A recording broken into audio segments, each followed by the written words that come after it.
नमस्कार। गणतंत्र रे आमे गणतंत्र को सम्मान जणाइबार आवश्यकता रही किंतु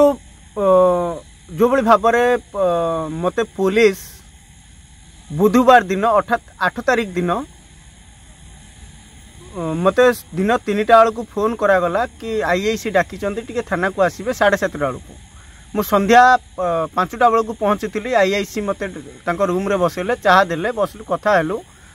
दिन राति 8टा 20:30 रे मो ना एफआईआर है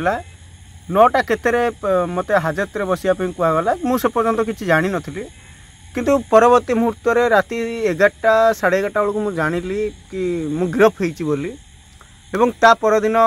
संपूर्ण घटना मध्य मु जानिली किंतु ए घटना जानिया पूर्वर बोधे मो ना पूर्वर कौन एफआईआर थिला कौन नथिला तार 15 दिन आगु गोटे मैप प्रस्तुति करथिला सुकिंदा पुलिस मु एपर विशेष किछि कहिबि नाही किछि दोष न थाई जेहेतु मु रगड़ी जेल ले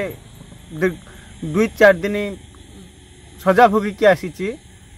तो से उपरे विशेष करी परवर्ती मुहूर्त रे खूब शीघ्र आपण मानक सम्मुख रे मोर जे वकील अछंती से आपण मानक सम्मुख को आसीबे ऊपर विस्तृत भाव में विवरणी देबे एवं पूरा घटनार जो रहस्य रही किभली भाव में राजनीतिक चापरे मंत्री एवं तांकर जड़े गुंडा